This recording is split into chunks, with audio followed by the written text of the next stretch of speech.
really stand out as a clear choice is to be the solution to whatever problem the company's having. Like people hire solutions, the expert of whatever it is. You are amazing at that. You branded yourself at that. You focus on it and it opens the doors.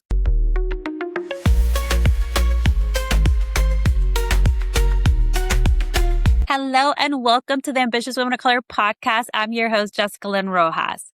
We're in the middle of our Summer Leadership series, and today's guest is exactly who you need to hear from now. Alison Hemmings spent 15 years recruiting in male-dominated industries. She sat on the other side of the table watching what actually happens when women of color walk into these rooms and what's working against them before they even say a word. Now she coaches executive women into senior roles and six-figure negotiations to what she calls a full career glow-up. Today, we're getting into why being the most qualified person in the room still isn't what's going to get you the promotion, what decision makers are actually evaluating before you even have the interview, and what it actually takes to stop being overlooked and start being chosen. If you're done waiting for your turn and ready to make this year the year you actually get there, this one's for you. Let's dive in. Alison, thank you so much for being here. I'm so excited to have you here. And the timing is perfect because right now we're in the middle of our Summer Leadership series, and you are exactly the voice the audience needs to hear right now. So before we jump into learning more about you, I'd love to ask you our signature question. What's one thing that you refuse to sacrifice for your career? I refuse to sacrifice myself for my career. I'm no longer accepting putting myself second, and I am decentering my career from my life. Like I'm more than what I do, right? Like there's other parts of our lives that we live. We have different roles, and I'm not my job. I am a person who enjoys doing it, but it's not my be all and everything. So no more sacrificing myself, my health, my well-being, family time, no more. Okay, so before we get to the good stuff, tell everyone who you are because I think your background is so unique. Like you spent 15 years in recruiting in male-dominated industries and you build a community of 22K executive women, coaching women into senior roles and six-figure negotiation. That's pretty impressive. So I'd love to learn more about who you are and what made you decide to get into this work? Well, first of all, thank you so much for having me here. I cut my teeth in my career in retail. So I was in retail for many years and I always loved recruiting.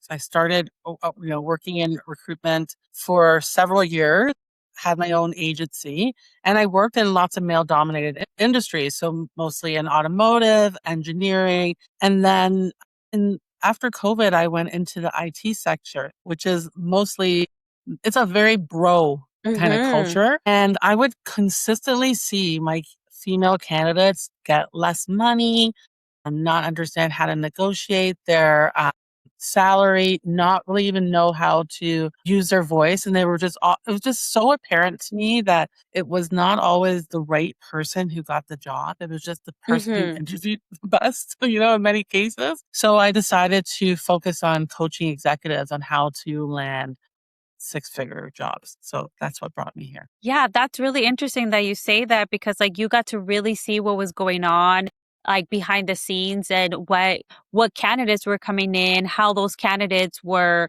interviewing, how they were showing up. I've loved to learn your experience of the difference of what you saw, when male candidates were coming in versus when women, especially women of color, because, there's that gender bias. Not only is it a gender bias, now you're adding a racial or a culture bias. And then on top of that, we're talking about our own personal cultural conditioning. So how we show up or how we present ourselves as women of color because of everything that we have experienced. So I'd love to hear from your perspective and your experience in these spaces of what you were seeing and what were the differences of what you saw. Yeah, that's a really good question because what I would always see I feel like it's kind of starts from childhood because, as little girls, we're conditioned to be humble and be the good girl and don't ask for too much. And good girls don't make that much noise, right? And and then you get into the workforce and then it's completely the opposite, right? Women were taught to be very humble. You don't want to be too overconfident. We don't want to come across too aggressive. All of those things are kind of factored into our childhood. And then when you get into the workforce and you look at our male counterparts, they're almost overconfident. They are next Mm-hmm. level. And so, when you're in the interview process, the way that you articulate yourself and be able to add value is going to often get you the job versus somebody who can't, right? Mm-hmm. So it starts from when we're kids. Like it really does, that being quiet and not asking for too much and don't be too demanding. And our male counterparts, they go into interviews and like they'll have less experience, they'll still apply for it. They'll ask for the top of their salary range immediately. And women are just not conditioned to be like that in the workforce. So certain differences. Yeah. And what I noticed, like what you said right now, they ask for the top of the range and they do it without flinching. And to them, that's like, I deserve that much. Like, that's what I'm worth. Like, they don't have that. Because I feel like for women of color, we're second guessing, like, wait, do I have all the evidence that I need to back up that claim Hmm. that I deserve that? Can I put together a list of all the things? And even when you do it, coming like, oh, am I really shooting too high? Like I feel Exactly. like we have all of those thoughts that for someone else, they're like, no. Oftentimes, what I've seen is that, like, our male counterparts, they are maybe like, let's say 60% qualified or meeting all the criteria for that role. And to Hmm. them, they're like, oh, I could do it. I'm going to Yeah. apply. Like, yeah. But like for women of color, it's like we need to be like 99 to 100%, like Yeah. checking every box in that job description and having exact number of years or everything to be able to be like, okay, I'm going to go for it, because we're like already shooting ourselves down. We're already dismissing ourselves and we're like, oh, no, it asked for 10 years and I only have 8 years. It asks Exactly. for like manager experience and I've led teams and projects, but I had never had direct reports. So that means I can't apply. Right. So it's like, what are those things that you were seeing that even like the people that you were evaluating that were applying, and like the difference? And it doesn't have to just be like men. It could, just the difference between, like, I don't know if you noticed difference in like cultures or just like differences that you were seeing from the candidates that were applying and how they were showing up, because you got to see a lot of the mind drop of working directly with them. So like, what are the things that you were seeing? That's so funny that you say that because, I'm Canadian and in Canada, we have like a 60% immigrant population, right? Like Mm-hmm. most of us, our parents came from somewhere. And one thing I did notice with newcomers coming into Canada, and I think and I say newcomers, but I feel like this is pretty much predominantly amongst any like immigrants that were coming from anywhere in the world, the common theme would be like they felt like they had to take less than what they deserved. Like literally, like their attitude was Mm-hmm. like, I'm going to come here. I know I'm going to have to struggle. I'm going to start from the bottom again and I'll take whatever is given to me. And then I'll work my ass off. That's been literally the strategy. It doesn't matter what part of the world you come from. That is like the underlining thing almost every Mm-hmm. time I would talk to somebody. And it's that, work twice as hard for half as much kind of mentality. Right. Yeah. And we're just mirroring our parents' experiences as well, right? So, I mean, a lot of us, our parents they were hard workers. Like my mom had two jobs, like for the longest time, and loved her work. I mean, I don't know a person who doesn't have hardworking parents.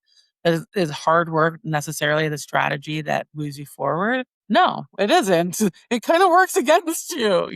Yeah, no, I love that you named that, because especially like if you're a first generation, going to college, or first generation American, and you've experienced seeing your parents, like you said, like that was my mom too, working two jobs. I was raised mostly by my grandma and my Mhm, aunts, because my mom was, she had to do what she needed to do, right? and mhm. and and at least those were like all the thoughts I'm having. So then you're seeing the modeling of like, you need to work twice as hard and you need to self-sacrifice a lot to be able to provide, right? To be able to make ends meet. And you're bring that survival, that's what it is, survival mentality into your life. But the difference is, like, we don't have the same circumstances that our parents had or their Yeah, parents had. We have more opportunity. We are educated. We have degrees. We are in really well recognized industries or careers. We have all of this privilege, and yet we're still operating as if we are, freshly immigrated from another country and trying to survive. And mine is still thinking like we need to like work really hard for every dollar that we get. And like you said, and I mean, I say it all the time too, the hardest worker is not the one that is gonna like be successful and make the most money. Not saying that there's anything wrong with hard work, because hard work is necessary and we want to have work ethic, but there comes a time where you have to reevaluate and see, is this a good use of my time? And Hmm. the reason that like CEOs are who they are or leaders are who they are and they've gone to where they are is because they step back and see, what is a good use of my time? If this is not a good use of my time, do I need to outsource this? Do I need to delegate this? Do I just need to eliminate this? And this is just not something I need to worry about right now. Hmm. What are the decisions that I need to make in order to operate at my highest level and be strategic about where I put my time and energy and money into? And I think that I mean, at least for me, that was a lot of unlearning and realizing that, also having that guilt of why I make a lot of money compared to like somebody else that's working really hard physically. And I'm like, Hmm. well, first of all, like I did all the education, I did all the studying, Right. I get to have a more comfortable day-to-day job, a job that requires more of my like analytical thinking, my strategic thinking rather Yeah, than physical labor. Like I don't need to physically be working hard to like deserve the money that I make. And I feel like exactly. as a child of immigrant, of seeing that hard work, it's hard. So when we're talking about, like you said, already coming with the assumption is like, if I'm going to be working in this industry, then I need to take less money or I need to work the hardest. Or if Hmm. I'm asking for, the higher top of the range in a salary negotiation, I have to work really hard to be able to be worthy of that money. Right. Exactly. And I think that's like, I mean, even if you look at your like our male counterparts, they would have Hmm. already had the blueprint on how to be successful just by looking at their parent. Do you know what I mean? Like, right? And for us, our model is that hard work versus the strategic part, right? And that doesn't get you by in 2026 anymore. Longer those days, like, it's very Yeah, different. yeah. Yeah, and another thing that I tell my clients is around how promotion decisions are made way before even the interviews are happening. So, Hmm. the people that are making these decisions, the leaders that are going to be hiring, whether they're already discussing budget and thinking about like who's going to be the best person for this role, they are evaluating you way before you even, especially like if you're doing internal, right? They're Right. evaluating you like way before the job is posted or the opportunity is posted. And some places, you can get a promotion or something creative for you where there wasn't like a role before. But like for me in my situation, like I could be the best that I am, but they're not going to just give me a promotion. I need to apply for that. The role Exactly. has to open up. There needs to be a business need. The role needs to open up. And then everyone in my level is going to apply. So I'm competing against really smart, capable people that are waiting for their turn to also get promoted. So it makes it even more important to be able to like position yourself right now and use this time. So that's why like I've been doing this whole summer series of right now is the time they're making decisions for the next 6 months. And then in the Right. next 6 months, they're going to make decisions for the next 6 months. So this is why like we need to position ourselves as leadership 100%. material.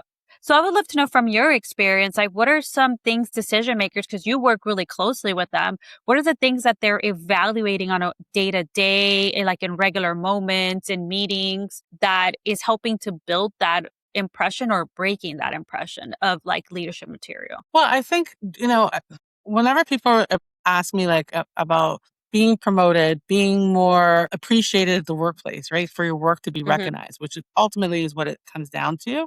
I always tell them it starts with being your own best advocate, right? And again, that's also very counterintuitive than what we've been taught as women because we're taught to be humble. So Hmm.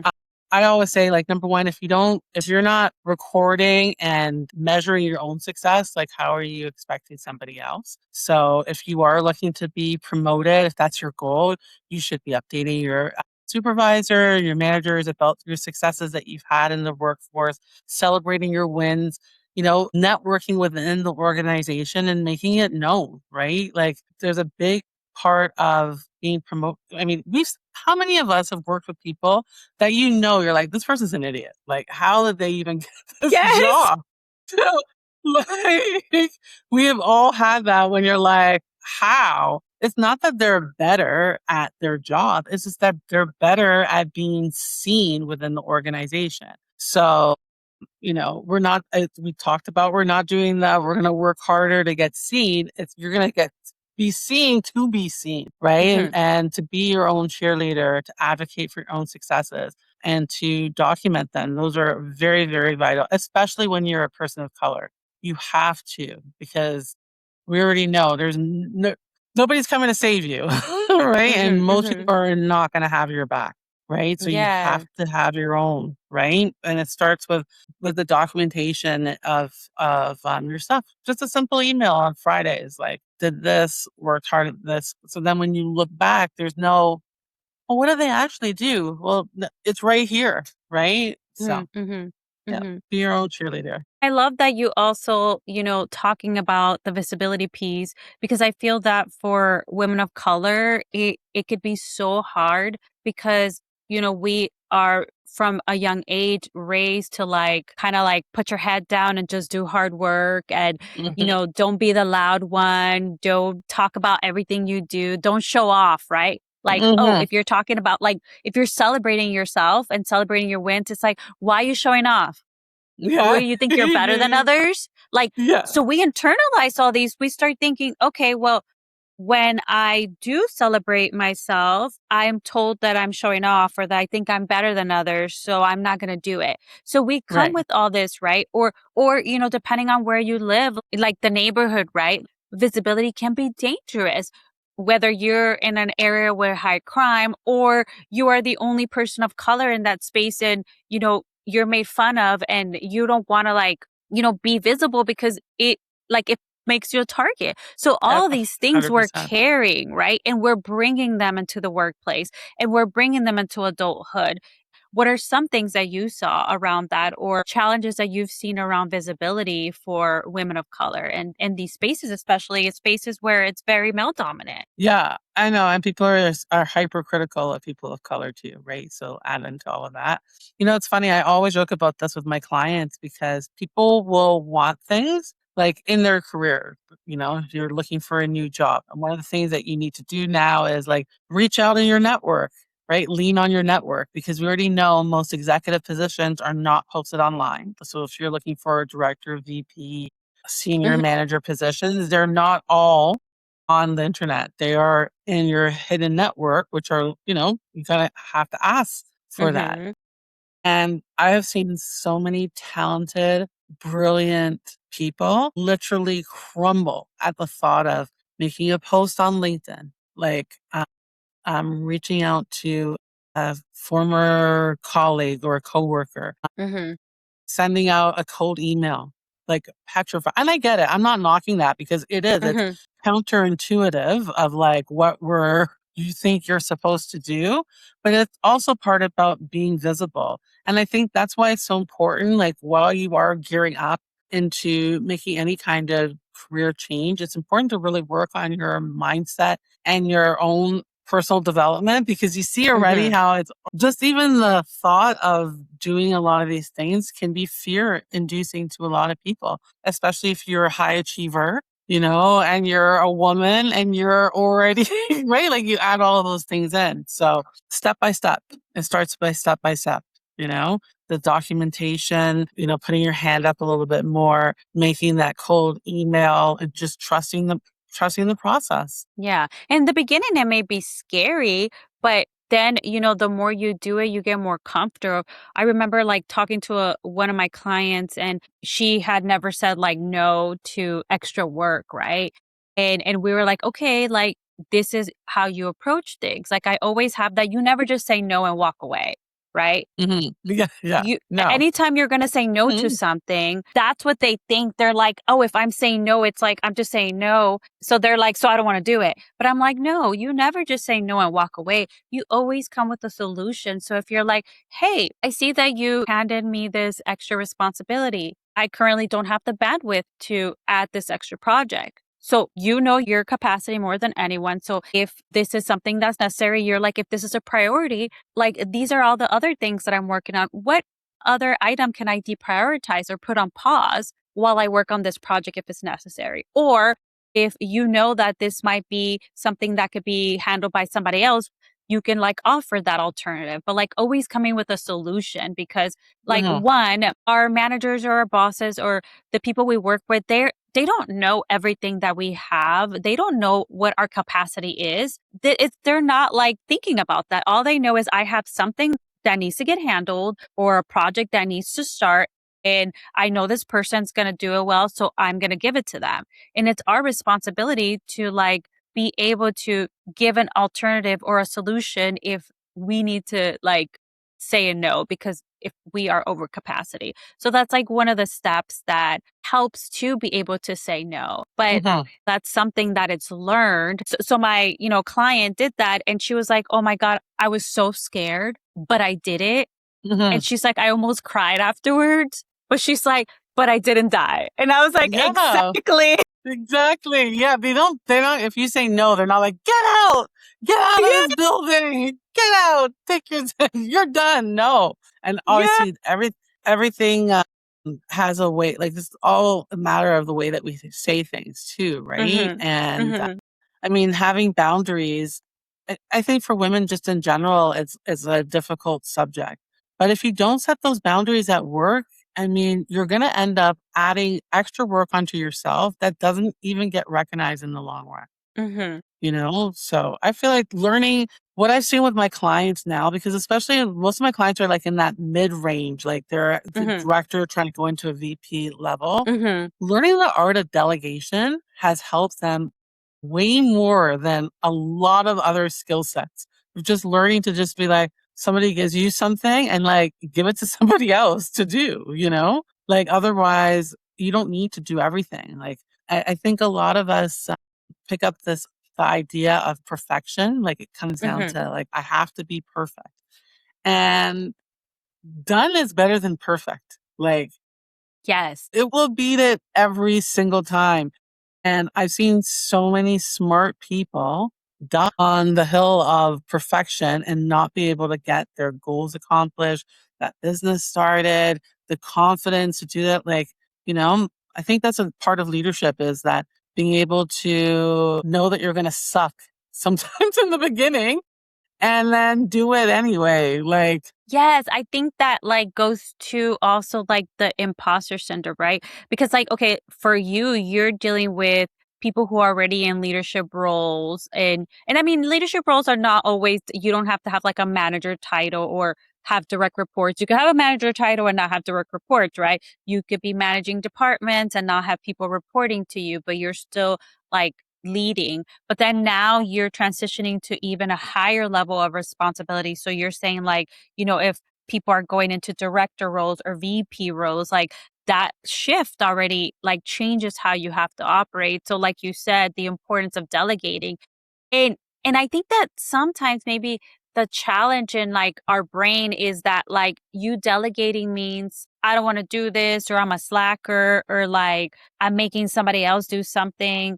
And the reason that you delegate is not like I don't want to do this. I'm above this. I'm too good for this. Is that you can't be like leading your team and be a leader if you're doing all the work, right? 100%, And a also if you're 100%. not allowing them to grow because you also need your team to grow and that is what a leader does, right? A leader Mhm. develops others, a leader helps people make decisions, a leader manages up, right? They're going to lead their leaders to make decisions. So it's like stepping out and like a little bit selfless, right? Because The I love that. perfectionist is like, I'm selfish, but not in the I'm selfish and I don't care about others, but I'm just in my tunnel vision and like, I need to do this and I need to do this right. And it needs to be me because I do it better than everyone else. And if I give it to this person, they're going to take too long and then I'm going to be waiting on it. So I might as well just do it myself. And like A all that hundred is like, percent. you are The causing whole yourself cycle. to burn out, right? Yeah. Yeah. You're Yeah. causing yourself to burn out. And like, Yeah. delegating to someone, it's not saying that you don't want to do the work or that, you know, now I'm making another person do it. But it's like, one, that person's going to learn and they're going to grow and you can guide them without micromanaging. And then you're reaching your goals because you are now opening your capacity to focus on something else. 100%. You nailed it. I've had clients that have literally been able to move like from director into VP just by learning the art of. One of the other things that I wanted to talk to you about, because I get this question all the time, is like all about executive presence, because you know that phrase gets thrown around and people are like, "Oh, you need to have executive presence." And then some people like they don't know what that means. You know, some people are like, "Well, how do I have executive presence?" And I've been like asked all the time, like, "How do I come across with executive presence?" So like, especially for you, because you coach executive women, what does that look like in practice? Like when you're working towards helping them show up as an executive, it doesn't mean you have to be that role to be an executive presence. It's that you're showing up like, I'm a leader. I am getting everyone's attention for them to be able to listen to what I'm saying. I'm telling them a story. I'm compelling. What does that look in practice for how you coach your clients and the women that you work with? And I want to know like the difference between like how you like think of it and teach it versus like what traditional version of executive presence that usually is only modeled in like white men, right? Like we're told like this is how you show up as an executive or this is executive presence, right? But I don't think it looks the same for everyone. So like I would love to learn like your experience and how you teach it and support your clients. Okay. Well, I mean, one of the things that I do, because it comes up from me too. So it's funny that it's a question that comes up for you as well. And as women, there's really not that many examples of like executives. Like our first our like my mom, for example, she was one of the first generations of working women, but the kind of jobs that they did were like let's nursing, teaching, Mm-hmm. right? So like we're not going to get your examples for them. So what I do in my program when I'm working with executives is I get them to sit down and actually start thinking about building their own executive presence and like actually think about who are some of the people that you admired. You know, what was, and like to Mm-hmm. actually visualize it. And like one of the people who always comes up in my program is Angela Bauer, even though she's not even a woman of color. But like, do you remember Who's the Boss? That show, Mm-hmm. Who's the Mm-hmm. Boss? Yeah. So, you know, what did you like about her? What did you respect about her? What are some of the people that you've worked with in the past? What are some of the qualities that you liked about them? And to actually get them to like write it down and to like put themselves into these scenarios so that they can start envisioning their actual Mm-hmm. executive persona. Kind of like an alter ego. Like I know it sounds kind of Yeah, crazy no, to say no, like that, but seriously, like that's what I say. Like you step into a different role, yeah. you step into a different identity because I mean, we have multiple identities and we can have alter egos as well. Yes, 100%. One of the ones I always use is like at home, like all my friends, all my good friends, they all call me Allie. Like nobody calls me Allison, like at home, you know? It's Allie. But when I'm at work, I have to be Allison. Like that's a different person. It's still Allie, it's still me, right? But Allie is not Allison and Allison is not Allie. You know what I mean? Like you have to Yes, kind of and like, I mean, artists do this as well, right? Like we all famously know that Beyonce is Sasha Fierce, yes. right? Like, why can't you do that in your career to develop? Like, what are your standards? Like, what are your professional standards? Like, I know for me, like, what if you were to speak to any person that's worked with me, they would tell you that I'm a person of integrity. Like, hands down, I'm not gonna say I was the best recruiter, or I was this or whatever, but integrity because that is a fiber, you know, it's part of my Mm-hmm. values Mm-hmm. and it's something that I have been intentional about in my career because I've been in situations where I've had to compromise my integrity and I've never taken it. And I've always ended up on the better side because I had this Yeah. standard. So, when we talk about executive presence, it's something that you create on your own. It's kind of like the standards, like another character in your life, because that's not the center of who you are, right? You Mm-hmm. are so many other things. We are not necessarily our work. We are other things, right? Yeah. So it's the same when you're crafting it out. So that's why I never, even if I love the person, they could be a client I've had for years and years. Even if they know me and they're like, "Can I call you Allie?" I'm always like, no, no, it's Allison. You're like, that's my alter ego. That is my executive woman. We're not there yet. It's been 20 years. Yeah, no, we're Yeah. not there. No, So, I love that because it's so important, like also to like find, because I do the same thing. And one of the people that come up all the time is Michelle Obama, just like how she talks and how she carries herself. And then also I have them like think of different women that they admire and that are good speakers, because it's not just like what you think of a CEO. So it has to be like this person and you have to act like this person. It's like, okay, what are the top 3 people that you admire and that they're great speakers? And then how do they carry themselves? And, every exactly. person can be different. Like for someone, their executive presence could be like, I want the people I'm talking to feel like we're at eye level. I want them to feel like I'm not like above them, right? And they can make you feel comfortable in, yes, I'm here as your leader, but we're all equals. And then there could be somebody else that it's like, oh, I put them on a pedestal and I feel like they're the leader, right? And it could Mhm. just come off differently because we're all different people and we have different strengths. And one of my key things is like, not all the strategies fit everybody equally, right? Like my executive presence can be completely different than yours. And it doesn't mean that one is better than the other or one is wrong and one is right. Is that that's my executive present because it's a combination of everything of me and who I am and what I bring and my like skill set and my strength. Like for you, it could be different. So it's like you said, 100%. finding like your version of that like leader and that executive. And you don't have to have an executive title to have executive presence. It's like, how do you command a room? How do you lead others? How do you like tell a story? How do you guide people through this situation? And Mhm. that's your executive presence. 100%, 100%. And a lot of times the person that we are is like so different, can be very different from, but Mhm. there's always a common thread, and Mhm. it's always connected to the values, right? And that's how you keep it Yeah. authentic to who you are, right? Like you can't be, when you're back in your regular life, a demon and then go work at a charity. Like there Mhm. has to be some kind of alignment as well, right? Yeah. Yeah. Yeah, and like another question I had is because for this series right now, what we're working on is how do you make yourself the obvious choice for leadership? How do you position yourself to be the obvious choice for leadership? So, and that you coach and just your experience overall, what do you see being like the biggest shift that leaders can do to start seeing themselves as leaders? And like, how does that actually change how others see them? That's a really good. I'm so glad you asked that question because I have one thing that literally just jumps to mind with this is really stand out as a clear choice is to be the solution to whatever problem the company's having. Like people hire solutions, period, all day, right? Mhm.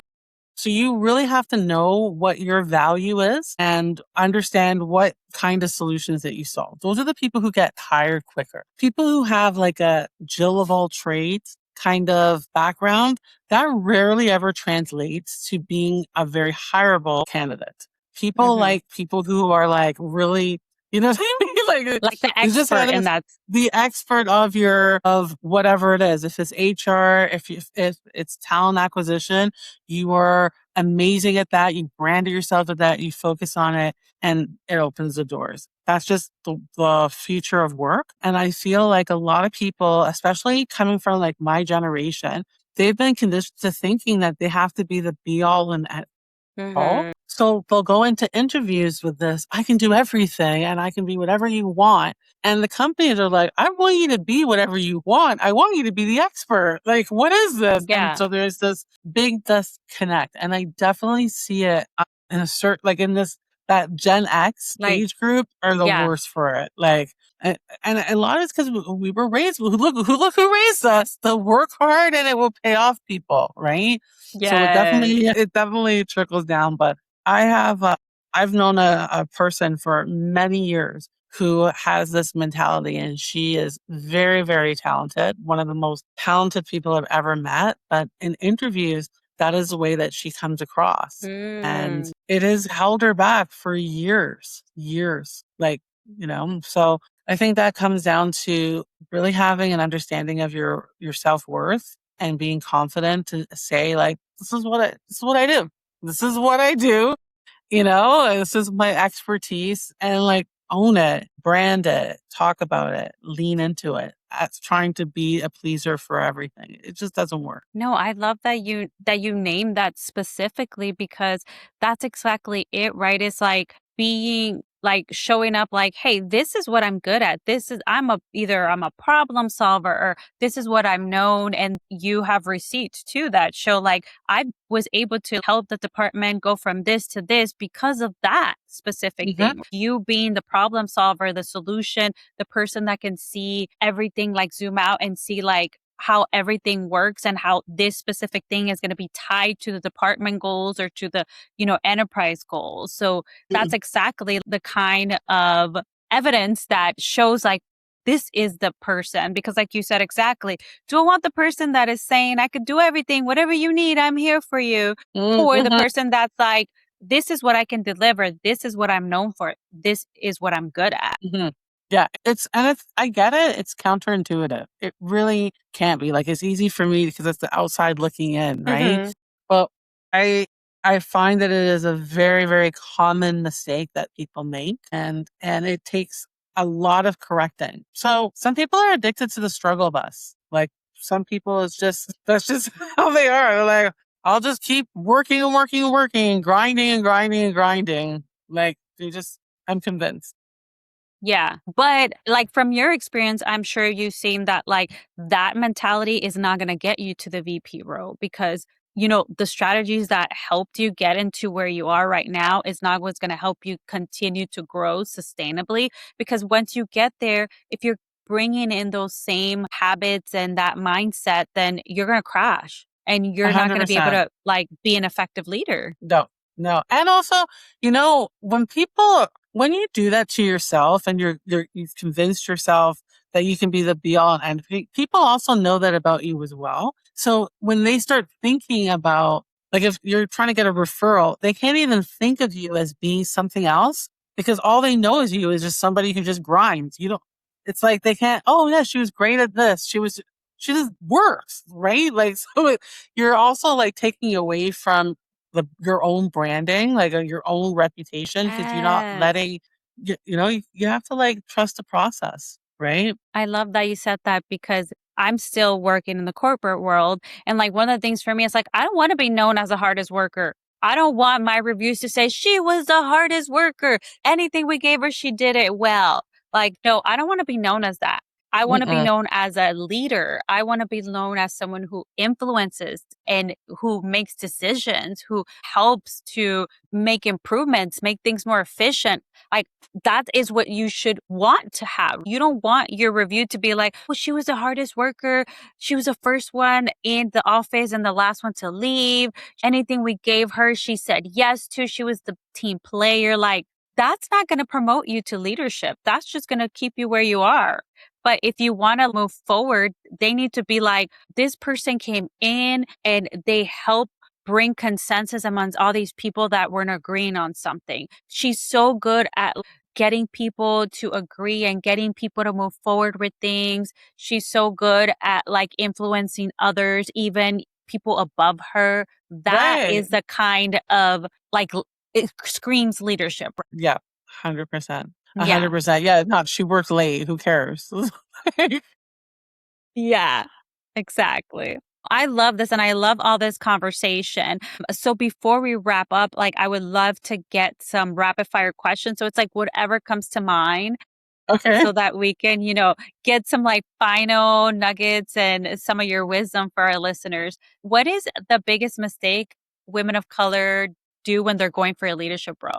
Play small. Always. Always. Always. Always. Like they'll be like VP level, completely brilliant with the backbone of another company and be like, I'm just going to take a manager job because I don't want to work that hard. And then present so smart and so intelligently that like nobody wants to hire them for that job because obviously you're like smarter than it. Do you know what I mean?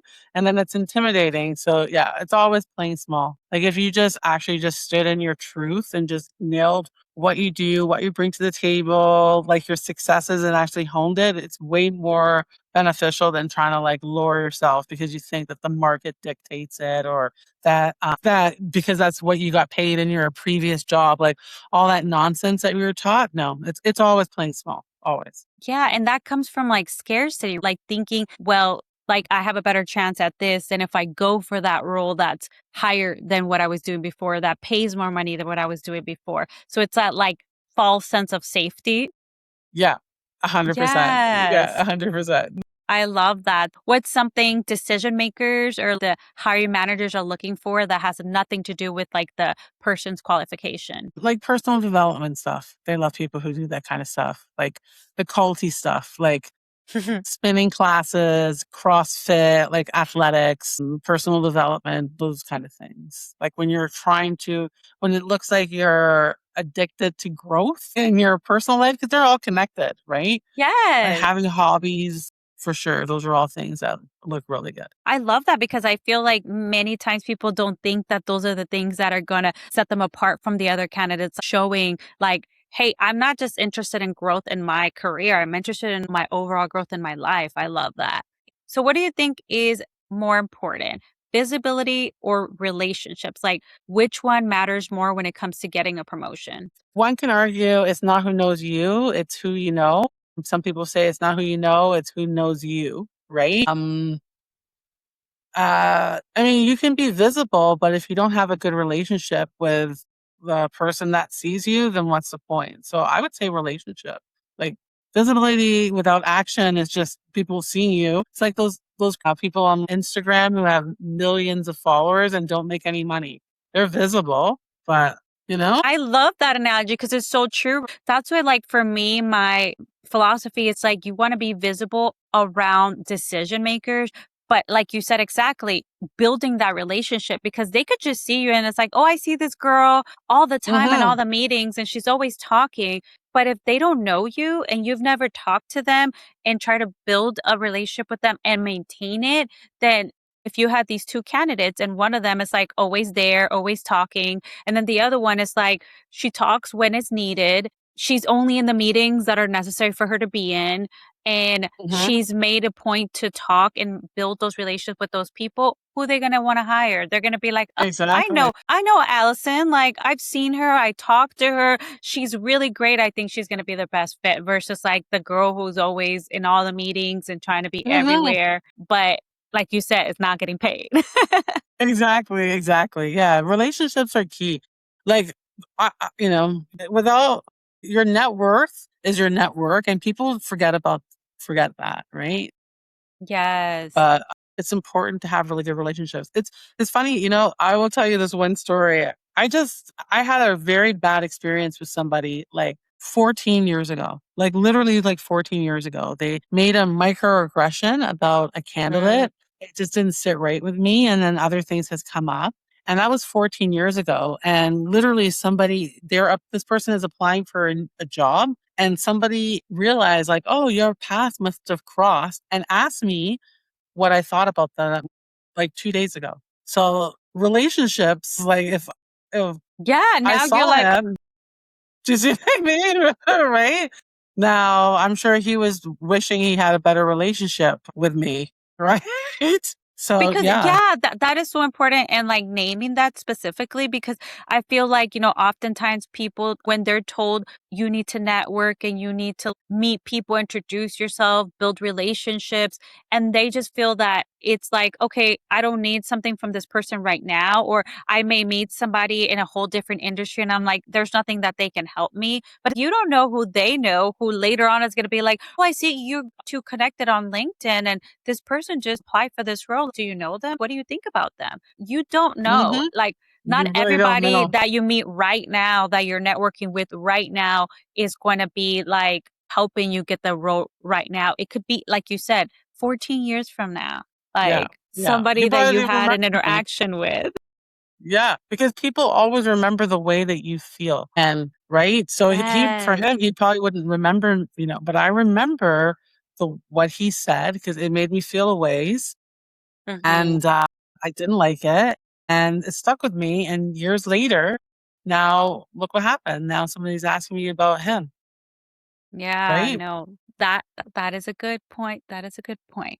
So I love all of this conversation, and you really have brought so much wisdom. And I think that everything that you shared today is going to be so helpful for, the women trying to make this year the year they get that leadership role. So before we end, because I've loved everything, like what is one thing that you want every ambitious woman of color listening right now, especially if she's been doing everything right and she's been working really hard, but she hasn't been able to like step into that leadership role or get that leadership title or just get that next level opportunity? That's a good question. No, you know what? I would get them to start thinking about their career very similar to real estate. Like if you were to put your house up for sale, what would be some of the things that you would do in to list your house? And to like actually think about that. And then using that same analogy, think about that with your career. What would be some of the things that you need to do in order to get ready for the next level? Do you need to declutter your career? Do you need to get a real estate agent? Do you need to have a garage sale? Look at the comparisons, all of the things before you get to the burnout stage of the job search, to actually just have a moment to actually think about where you want to get to before you start looking at anything else. Really start with the heart. I think that's the stuff that people forget a lot. So you start with your heart, Yeah.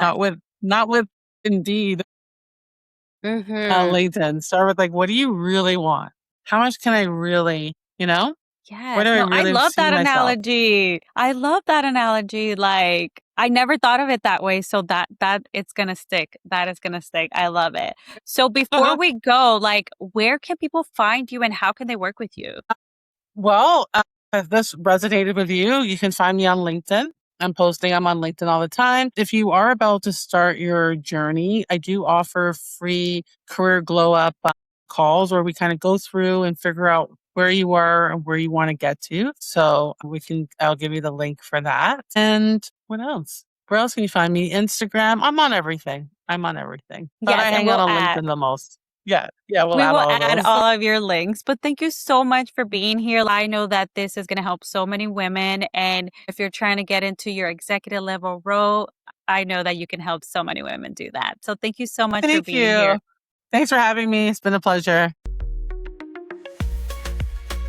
Career Baddies, if today made you realize that working the hardest is not the move and that the way you've been showing up might actually be keeping you right where you are, that's exactly the work I do with my clients. Here's what it looks like. We figure out where your name is actually landing. Because if the people making the decisions about your career don't know you beyond "she always gets it done," that's a problem we need to fix.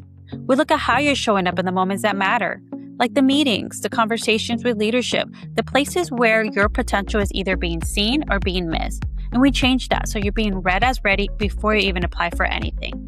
And then we get specific about your next move. Not a vague plan, the actual steps, conversations, and positioning that get you to the leadership role by the end of the year.